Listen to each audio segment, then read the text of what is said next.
안녕하세요. 주식으로 부자 되고 싶은 남자 주부남 원기둥입니다. 자, 이번 주에는 그 미국 증시가 전약 후강의 모습을 보였는데요.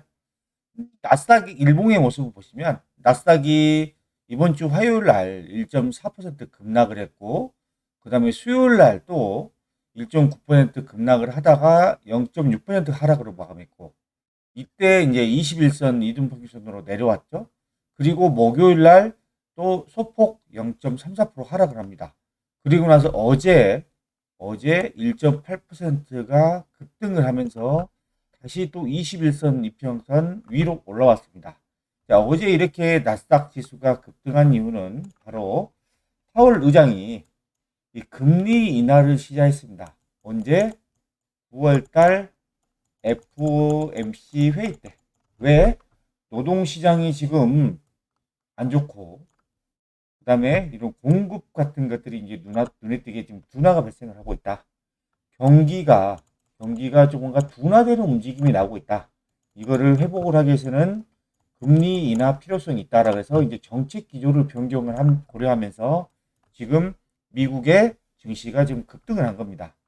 나스닥은 지금 1.8% 급등으로 마감을 했고, 그다음에 S&P 500은 S&P 주 초반에 하락을 하다가 어제 1.5% 급등하면서 다 올라왔고, 필라델피아 반도체 지수도 계속해서 밀렸다가 어제 지금 2.7%나 급등했고요. 다우존스 같은 경우에는 어제 1.8%나 또 급등을 했습니다. 보시면 지금 이런 파월 의장의 이런 금리나 시사가 시장의 이 상승 모멘텀으로 작용을 했다. 그러니까 주 초에는 이런 잭슨홀 미팅 여기에서 파월 의장이 아무래도 금리를 동결할 가능성이 높다라는 게 좀 강했습니다. 그러면서 지금 지수가 좀 조정을 했었는데, 파월 의장이 실제 당일날은 금리 인하를 할 수도 있다라고 이렇게 시사를 함으로 인해서 시장이 좀 급반등을 했다라고 보시면 될 것 같고요. 그리고 미국 시가총액 상위 종목들 마감 현황을 보시면 저번 주 대비해서 뭐 구글, 알파벳 쪽하고 테슬라 말고는 전부 다 하락을 했습니다. 전부 다 시가총액 상위 12 종목 중에서. 근데 어제 이제 미국 주식이 급등했죠. 그래서 엔비디아가 1.7% 강세로 상승을 마감을 했고, 그다음에 마이크로소프트는 0.5%, 애플은 1.2, 그다음에 구글은 3%대 좀 세게 올라왔고, 아마존도 3.1% 세게, 메타도 2%대, 브로드컴도 1%대, 그다음 테슬라가 6%대 급등을 하면서 마감하면서 어제 미국 증시는 상당히 좋은 모습으로 마감을 했습니다. 자, 미국 증시는 내년까지도 계속해서 상승이 이어질 가능성이 높은데요. 그 이유는 바로 실적이 좋아질 것으로 예상되기 때문입니다. 지금 보시면 이 EPS 실제 수치하고 전망치가 예상치가 나오는데 2024년 S&P 500의 EPS가 243달러예요. 근데 올해는 지금 264달러로 거의 10% 가까이 10% 정도 증가가 예상이 되고 있고, 올해가 끝이 아니라 주시장은 주가가 상승하기 위해서는 미래 실적이 중요하죠. 2026년도에 예상 EPS를 보면 거의 300달러입니다. 그러면 올해 대비해서 약 13%의 이 EPS가 증가할 것으로 예상이 되고 있습니다. 그렇다 보니까 미국 증시는 여전히 계속해서 우상향 가능성이 높다라고 보시면 될 것 같고요. 그 다음에 이 미국 증시 중에서 이 M7, 매그니피센트 7이죠. 그리고 여기에 이제 브로드컴도 합세를 해서 이 배트맨 기업이라고 합니다. BATMM AAN. 이 AI 핵심 기업들이 S&P 500 시가총액에서 차지하는 비중을 보시면 2013년도만 해도 그리 높지 않았어요. 10% 미만이었습니다. 8%. 그러다가 계속해서 우상향을 하죠. 그리고 최근에 보시면 S&P 500에서 M7이 차지하는 비중이 32%입니다. 저는 이게 계속 더 올라갈 수 있을 거라 봐요. 조만간 40%도 찍을 수 있겠죠. 왜? M7, 이 배트맨 기업들의 실적이 엄청나게 좋기 때문입니다. 다른 기업에 비해서. 보시면 M7과 M7을 제외한 나머지 S&P 500 기업들의 실적인데 작년부터 보시자고요. 이게 파란색이 M7입니다. M7은 지금 실적 성장이 53%. 근데 M7을 제외한 기업은 0%였어요. 1분기. 그 다음에 작년 2분기 M7은 36% 성장했고 나머지 기업들은 5% 성장. 작년 3분기에 M7은 33% 성장, 나머지 기업은 3% 성장. 작년 4분기에 M7은 31% 성장, 나머지 기업은 8% 성장. 그리고 최근에 올해 1분기에 보시면 M7은 32% 성장, 나머지 기업은 7%. 보시면 여전히 성장률 격차가 상당히 크다라는 것을 알 수 있습니다. 그래서 제가 계속 말씀드리지만 여러분들이 주식 투자, 미국 쪽 주식 투자를 할 때 M7 그리고 이제 배트맨 여기에 이제 핵심 종목들만 여러분들이 좀 투자를 하시면 됩니다. 그 중에서도 여러분들이 계속해서 AI 관련된 기업들을 좀 주목을 하셔야 되는데 자, 올해 빅테크 AI 투자 계획을 보면 총 3,440억 달러, 약 우리나라 돈 한 478조 정도 됩니다. 아마존이 139조, 마이크로소프트가 111조, 구글이 104조. 이 세 개 기업이 전부 100조 이상 투자 계획입니다. AI 쪽만. 메타 같은 경우에는 약 90조. 애플은 향후 4년간 미국에 약 한 695조 정도 투자할 계획이고, 그다음 테슬라 같은 경우에도 지금 이 도조 쪽은 인원이 조금 감축을 하고 있지만 이런 XAI하고 GPU 쪽 여기는 계속해서 데이터 센터 구축을 노리고 있죠. 왜? 로보택시 서비스라든가 그다음에 옵티머스 휴머노이드 로봇 서비스를 하려면 계속해서 이 AI 데이터 센터 확장을 해야 되거든요. 그래서 올해 이렇게 투자 계획이에요. 근데 올해뿐만이 아니라 내년에도 이 빅테크 기업들의 투자 계획을 보면 애플 같은 경우에는 2026년도에 가동 목표 미국의 텍사스 AI 서버 공장을 포함을 해서 향후 4년간 미국에 500빌리언 달러, 약 670조입니다. 이거를 투입을 하는데 거의 AI, 데이터 센터 이쪽이 지금 큰 비중을 차지할 것으로 예상이 됩니다. 그래서 애플이 엄청난 현금을 가지고 있죠. 아마 이 투자를 시작하면 M&A도 엄청나고 엄청나게 이쪽에 돈을 쏟아부을 것 같은 그런 지금 계획이 나오고 있습니다. 그리고 마이크로소프트 같은 경우에도 내년에도 여전히 자본 지출을 많이 할 것이다. 올해보다는 조금 둔화되지만 내년에도 여전히 자본 지출을 많이 한다. AI 쪽에. 그리고 구글 같은 경우에는 2026년에도 지금 추가적으로 증가를 할 것이다. 카펙스 자본 지출을 증가를 할 것이다. AI 쪽에.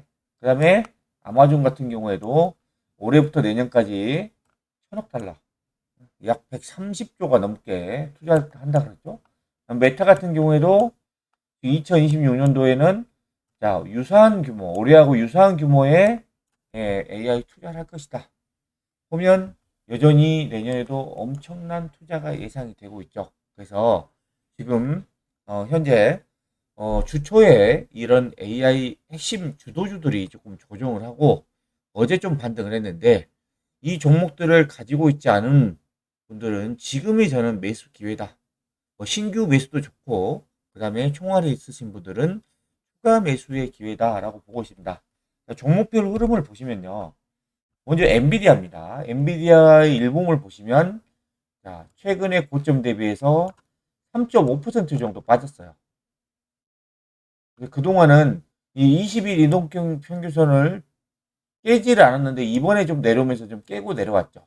그래서 저는 이제 매수 기회다라고 보고 있고 엔비디아 현재 PER은 57배, 그다음에 12개월 후에 PER은 39배.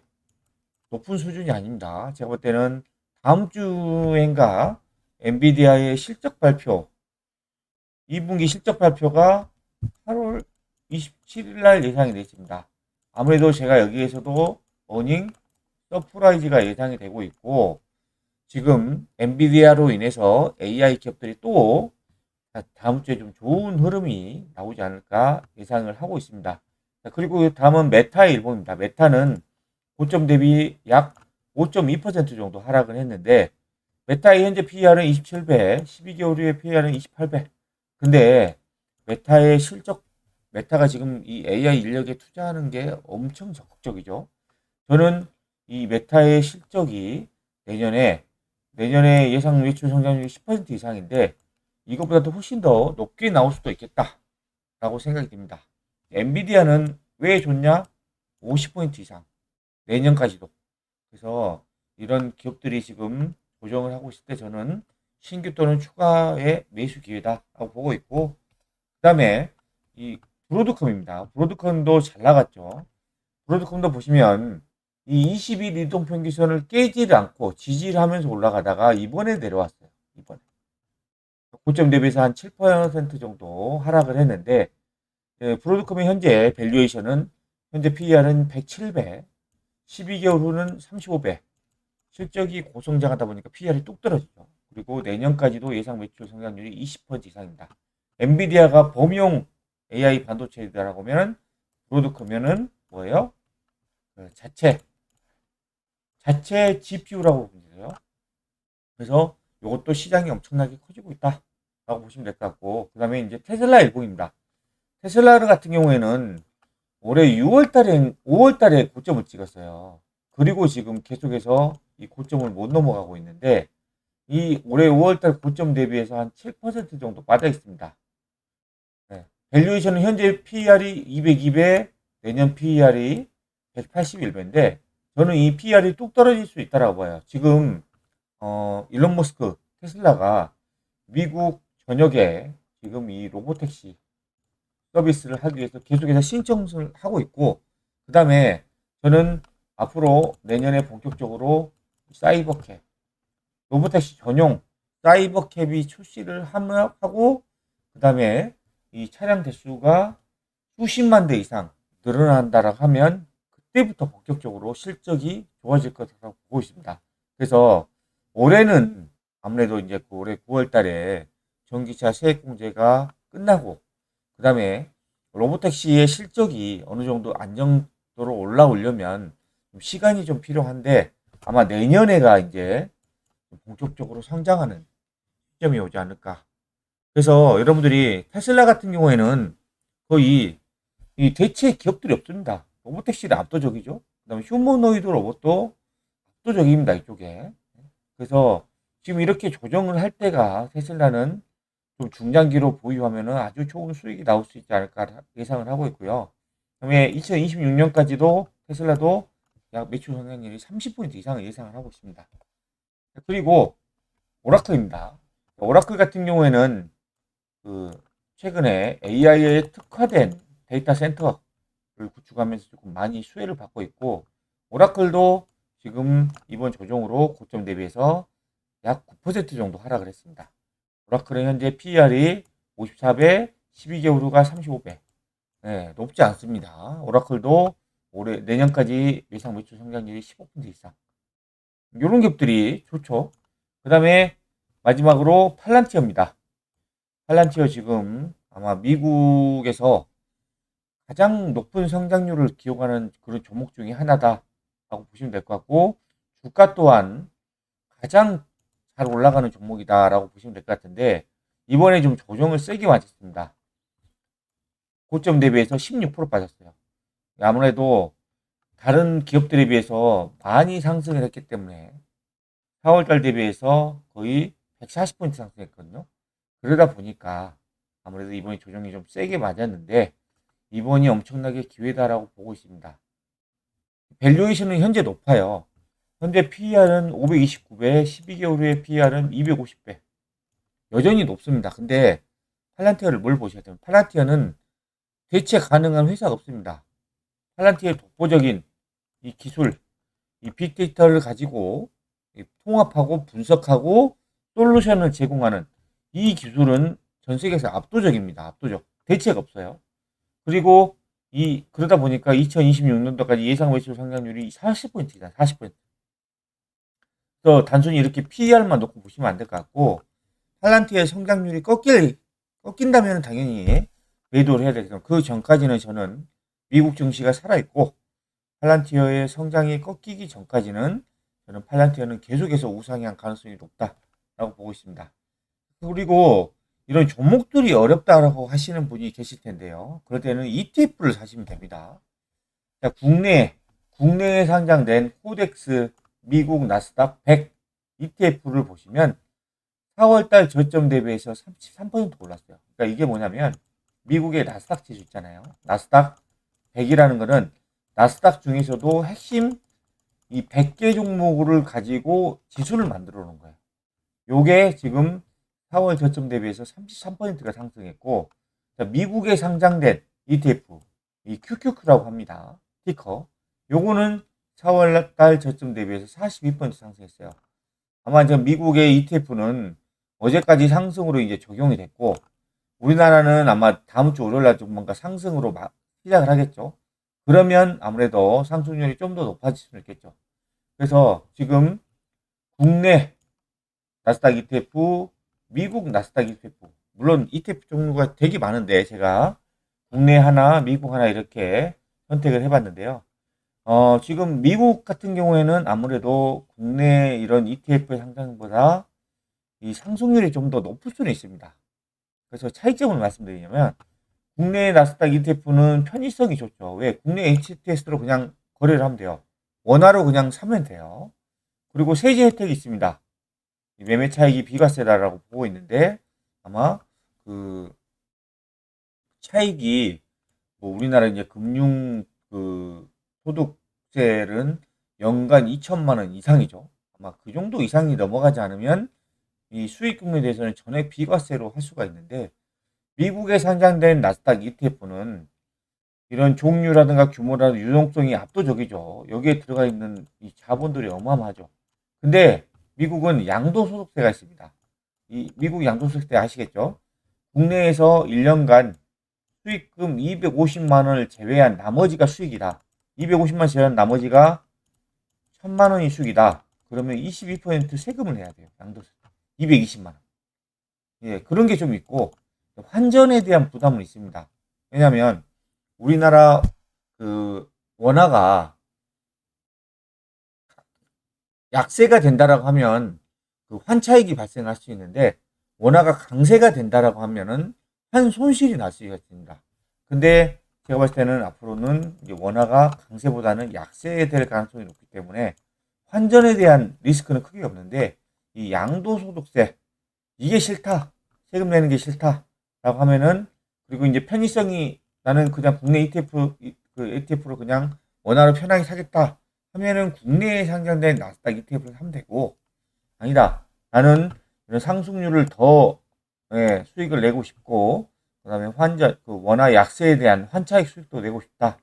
양도소득세는 크게 비중을 차지하지 않는다라고 하면은 미국에 상장된 나스닥 ETF를 매수하시면 됩니다. 자, 주말에는 가족들과 행복한 시간 보내시기 바랍니다. 자, 지금까지 AI 핵심 주도주는 현재 매수 기회다라는 내용을 설명해 드렸는데요. 영상이 마음에 드셨다면 구독, 좋아요, 알림 설정 부탁드립니다.